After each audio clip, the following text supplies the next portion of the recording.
Welcome back. In today's explainer, we're unpacking a really fascinating and honestly highly debated framework from the channel Dark Coded. We're going to look at a strategy that tries to decode all those unspoken cues, the hidden psychology, and the super nuanced dynamics of intimacy. You know, human connection often feels like a giant puzzle where half the pieces are just missing. But what if those pieces aren't actually missing at all? What if they're just unspoken? Well, let's dive right in and find out. Okay, let's dive into this. Do we sometimes really want things but just flat out refuse to say them out loud? That's the core premise we're exploring today. There's often this huge, profound gap between what is desired and what's actually spoken, especially when we're talking about intimacy. This framework suggests that societal norms and our own internal psychology kind of prevent direct communication. So, according to this, success really relies on understanding a hidden, unspoken language rather than just waiting around for direct verbal instructions. To decode this unspoken language, the source material breaks intimacy down into 5 specific psychological pillars. So we'll be covering the secret psychology of attraction, confidence and the perfect moment, leadership and body language, mystery and tension, and finally, emotion and energy control. Let's get to it. Section 1. The Secret Psychology of Attraction, focusing on the hidden signals. So the idea here is that attraction isn't just some random accident. This framework maps it out as a highly systematic 6-part psychological ladder. And here's the catch. You literally cannot skip a rung if you want to create a genuinely deep connection. It starts entirely internally with your own mind presence, right? Then it builds through full confidence, readership, introduces a bit of mystery, channels sexual energy, and the whole shebang is held together by emotional control. These are the literal building blocks needed to establish an environment where unspoken intimacy can safely and naturally happen. Let's move to and see how this builds in Section 2, Confidence and the Perfect Moment, Trusting the Timing. This is where your internal mindset meets real-world timing. Now, there is a massive emphasis in the source material on mind presence. Why? Well, think about it. If you're stuck in your own head, endlessly overthinking your next move, you become entirely blind to the other person. Mind presence is what actually allows you to recognize the perfect moment.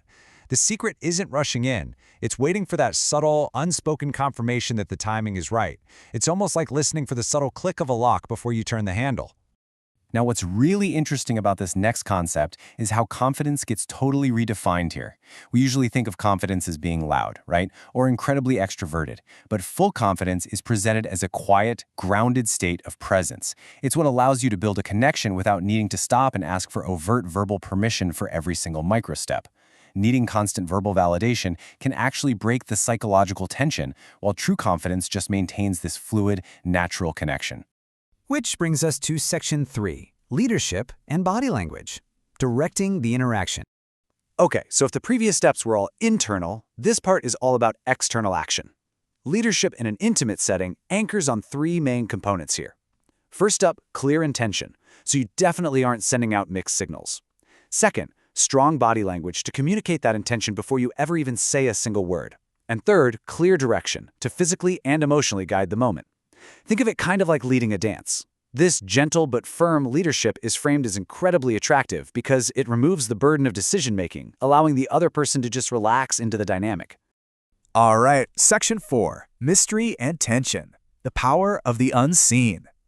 And this brilliantly illustrates how a perfectly smooth, completely predictable interaction is actually a fast track to boredom. On one hand, doing exactly what is expected, right when it's expected, completely kills the spark. But on the other hand, you have mystery. Now, to be clear, this doesn't mean acting like some brooding movie villain. Mystery is defined here as having a strong presence while holding back just enough information to keep the other person guessing. It's literally that psychological tension between what they know about you and what they want to discover that generates the feeling of attraction. And finally, Section 5, Emotion and Energy Control, Mastering the Internal State. This is the ultimate culmination of the whole framework. Honestly, everything collapses if this foundation isn't solid. The concept of sexual energy is given a very specific, almost clinical definition here. It is definitely not described as aggressive or explicit. Instead, it's this highly grounded, controlled ambient energy that naturally generates a pull. It strictly avoids crossing into any negative behavioral extremes. Think of it as the steady, powerful hum of a finely tuned engine, rather than a reckless, out-of-control crash. There's a really strong warning here against falling into 2 distinct extremes. On one end of the spectrum, nervousness basically communicates low value and a lack of self-belief. On the far opposite end, aggressiveness communicates a serious lack of control, and that just creates discomfort or even fear. The optimal energy, the kind that actually facilitates a deep, unspoken connection, lies directly in that perfectly balanced, grounded middle. So the crucial point here is this final trick: emotional control. I mean, nothing destroys an intimate dynamic faster than someone who gets easily rattled or is highly reactive to every little test or changing circumstance, right? Demonstrating a controllable reaction, which essentially means remaining unreactive and totally centered no matter what happens around you, is presented as the ultimate display of high value.